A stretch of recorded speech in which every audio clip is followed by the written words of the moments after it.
Y bien, el expresidente Toledo efectivamente dijo ayer que estaba explorando la posibilidad de autorizar el consumo de drogas, de legalizar el consumo de drogas. Y eso ha suscitado toda una discusión, una serie de reacciones el día de hoy, como hemos visto. Es decir, no dijo que lo iba a hacer, sino que iba a explorar, eso es cierto.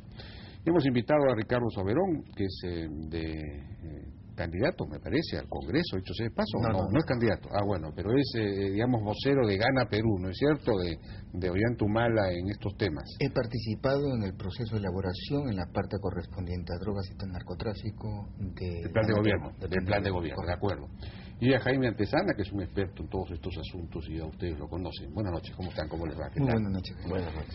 Bueno, lo primero que quería preguntarles es, el consumo de drogas, que yo sepa, no está penalizado en el Perú. En realidad está proponiendo algo, o está explorando proponer algo que en realidad ya está dado, ¿no? ¿Cuál es exactamente la situación? Usted... Me temo, Jaime, que el expresidente Toledo no recuerda que en junio del 2003 él firmó la ley 28002, en donde se estableció el umbral debajo del cual la posesión de 8 gramos de marihuana, 5 gramos de pasta base, 2 gramos de cocaína no debe ser sujeto de punición. Por lo demás, el Código Penal no pone el acto de consumo dentro del Código Penal. Entonces pienso, está legalizado, en buena cuenta. Me temo que el presidente Toledo no conoce, y por eso mismo es que la propuesta de Gana Perú se diferencia del resto de candidaturas en una sola cosa, y es que el resto de candidaturas han planteado un modelo de control de drogas que no sirve, que no ha funcionado. Y nosotros planteamos realismo, transparencia, verificación y, por supuesto, respeto por derechos humanos y proporcionalidad. Esos son los criterios fundamentales. ¿Pero qué significa eso? En concreto, son conceptos un poco abstractos. Los pocos recursos que tiene la Policía Nacional, dedicarlos a luchar contra el crimen organizado. Si uno conociera las 77 cárceles que hay en el país, los 12.000 reclusos por drogas, se va a dar cuenta que la gran parte de esa gente no son los verdaderos jefes de las mafias, de los carteles. Son poseedores para droga, microcomercializadores, en fin. Entonces, la microcomercialización sí está penada. Seguro. Pero aún así, si nosotros apuntáramos todo hacia la microcomercialización, estaríamos dejando los grandes negocios de pastos de toneladas de cocaína que salen por Paita, que salen por el Callao. De acuerdo. Entonces yo creo que eso es lo que hay que diferenciar en las propuestas, y no los discursos vacíos y gaseosos como los que nos plantea la señorita Fujimori, cuyo padre ha convivido con el narcotráfico y sin embargo viene a decirnos que no va a aceptar la legalización. Bueno, en los años 90 se redujo tremendamente el área sembrada de coca, ¿no? Más bien después, en los años 2000, todo esto ha aumentado. Seguramente. Un poco al revés de lo que usted dice. No, porque esa reducción significó precisamente los ciclos que tiene el narcotráfico, que va de Perú a Colombia y de Colombia a Perú. En ese entonces le tocó al presidente Fujimori. No, pero se combatió, pues, se cortó el puente aéreo, se destruyeron las avionetas, por eso fue que se pasó a Colombia. Sí, pero el señor Montesinos estaba ahí bien metido. Bueno, claro, él era jefe del cartel de Medellín, creo, ¿no? Con los mexicanos, él trajo a los mexicanos acá. Jaime, ¿cuál es su posición sobre eso? Es cierto que el consumo de la droga, de la cocaína en particular, más allá de los porcentajes o proporciones, no es penado. Lo que sí es penado en el Perú es la producción de clorhidrato de cocaína, ¿no? Excepto de aquella que la produce NACO, que es para la industria farmacológica, ¿no? Lo que Toledo planteó, ¿no?, como posibilidad para ser explorada es la legalización de la producción de la cocaína. ¿De la producción? Por supuesto, o sea, no está hablando de la legalización del consumo, sino está hablando de la despenalización. Me parece que usó la palabra consumo. Despenalización de las drogas. En general. En general. Bueno, ese sí es una propuesta que habría que explorar, siempre y cuando, claro, fuera adoptada también por Estados Unidos, para que el Perú no sea un país paria, ¿o no? Yo creo que más que los Estados Unidos, tendríamos que ver cómo construimos un nuevo consenso en la comunidad internacional. Es decir, aquellos países que firmaron la Convención Única de Viena, ¿no?, que pone a la OGCOCA y a la cocaína como sujeto a control, es esa normatividad o la normatividad que deriva de esa convención es la que tendría que ser cuestionada o tendría que cambiarse, no habría otra posibilidad, y por lo tanto ningún Estado nacional por sí solo lo puede hacer, más allá de algunos avances que hay en algunos estados de los Estados Unidos que han legalizado la marihuana, Lo que yo creo es que el Perú por sí solo no puede salirse de esto, ni siquiera solo con los Estados Unidos, tendría que ser también con con todos los países que han firmado la Convención Única de Viena, y eso pasa por construir un nuevo consenso mundial, Bueno, consenso pero habría que tratar de construirlo, ¿o no? Precisamente de eso se trata cuando planteamos desde Gana Perú el volver a una plataforma de autonomía para repensar nuestras prioridades. Y si uno observa todos los estudios de Cedro, todos, y los de Devida, uno se da cuenta que el severo problema de salud pública es el alcohol. En segundo lugar, el tabaco, y en tercer lugar, el resto de sustancias ilícitas. Más grave aún es que este Estado, el nuestro... Pero la respuesta de los, penalizadores sería, eso es así precisamente porque el alcohol está despenalizado. Seguramente, si se pero... despenalizara, y ahora estoy poniéndome yo en el otro lado, ¿no? Y me parece muy bien el ejercicio, pero fíjate, Jaime, el gramo de cocaína en Lima está a 20 soles. En Estados Unidos, ese mismo gramo está a 300, 280 dólares. El diferencial de precios que hay hace muy poco probable que una política con un discurso bello como el que nos plantea el señor Kuczynski o la señora Fujimori vaya a hacerle daño a ese fenómeno. Como tú bien sabes, y tú también lo sabes, Jaime, este es un fenómeno global. Por lo tanto, hay que tener respuestas proporcionales, y a eso me refiero yo. El Perú es responsable de producir tanta cantidad de cocaína, pero Estados Unidos consume. 6 millones de habitantes de los Estados Unidos consumen cocaína. ¿Dónde está la responsabilidad entonces? Es en ese sentido, entonces, que Gana Perú se plantea revisar, reestructurar nuestro actual sistema, revisar nuestra legislación, más de 35 leyes absolutamente discursivas, simbólicas. Nuestro sistema policial de justicia y de cárcel está hecho un desastre, y el tráfico de drogas es el tercer factor de prisionización en este país. Yo quiero decir lo siguiente, yo creo que como posibilidad no podemos descartar explorar eso, esa posibilidad como una solución definitiva al problema, que la legalización completa. Esa, claro. Pero lo que yo creo es lo siguiente, que mientras esa posibilidad se puede ir construyendo, a escala planetaria, hoy un candidato, como el caso de Alejandro Toledo, poner esa posibilidad o proponerla significa, en términos prácticos, una concesión al narcotráfico.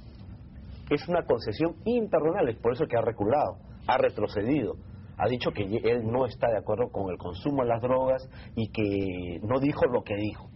¿Por qué? Porque sin duda alguna un gobernante, incluso el presidente de México, no se plantea ni siquiera en estos momentos seriamente, más allá de que algunos sectores de México sí lo hayan planteado, la posibilidad de despenalizarlo, porque él está enfrentando a los cárteles y obviamente un gobernante no puede decir yo voy a construir un consenso mundial que está casi negado en términos prácticos, porque hace poco tiempo nomás se reunió la comunidad internacional en Viena y ratificaron los acuerdos del año 61. Entonces, por esa vía no hay forma. No hay forma de que en el corto, mediano y largo plazo se pueda construir un consenso mundial para cambiar esa normatividad, ¿no? Pero, por ejemplo, Bolivia está gestionando ahora la modificación del consenso de Viena o del convenio de Viena en lo que se refiere a la prohibición del consumo de la hoja de coca, de masticación de la hoja de coca. Pero sobre eso no hay problema, Jaime. ¿Por qué? Porque la del año 88, una convención internacional reconoce el uso de las costumbres, en el caso del chapchado peruano y boliviano. Sí, pero el Perú no podría exportar, por ejemplo, mate de coca. Se exporta, a pesar de eso. Se exporta. Sí, así se lleva a varios países. Si me permites, es La actitud de Bolivia es respecto al artículo 49.2 de la Convención del 61, que dice que en 25 años se prohibía la masticación. Es verdad lo del artículo 14 de la Convención del 88, pero, digamos, ese es un punto donde se pone en debate el consenso de Viena, como le llamamos. En realidad lo que quiero ser muy concreto es que el concepto de legalización no sirve para abordar el problema de las drogas en ninguna parte del mundo ni en ninguna sociedad. Fíjese, Jaime, legalizar algo es darle marco jurídico a una copia, a una firma. El tema de drogas está sobre legal. Hay demasiadas leyes que no sirven. Entonces, por eso es que replanteamos el asunto. Cuando, Jaime, me planteas el tema de el diferenciar, de no conceder al narcotráfico, me temo la diferencia entre $800 kilo de cocaína con $25,000 en Estados Unidos es el mayor favor que uno le hace al narcotráfico. Entonces, ¿cómo le quitamos ese diferencial? Para mí ese es el truco. Y en México, la iniciativa Mérida lamentablemente nos da 34,000 muertos y no se está resolviendo el problema del flujo de cocaína hacia Texas, Arizona, todo el este norteamericano. Es por eso que yo pienso que cada país sí puede tener una modalidad de revisar su política pública, ser más consistente. ¿Cuál sería entonces la política para evitar ese diferencial? En concreto, nos parece que los dos prioridades para el Perú son, uno, la selva alta, y dos, el tema del consumo. Entonces, en función a eso es que yo debo revisar.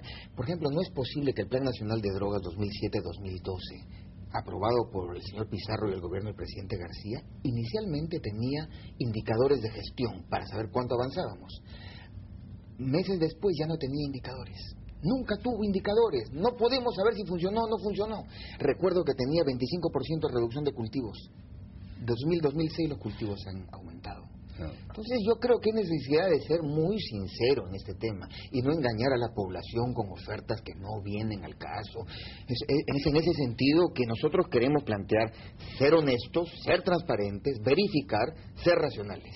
¿Qué habría que hacer para Yo lo que creo es enfrentar que el tema? hoy, más allá de los problemas que tienen otros países como México, Colombia, incluido ahora Argentina y Brasil, que también han tenido enfrentamientos armados entre narcotraficantes, policías y fuerzas armadas, ¿no? Estamos frente a la transnacionalización de un conflicto entre narcotraficantes y las fuerzas de seguridad del Estado. Yo lo que creo que el Perú tiene que preocuparse por el Perú.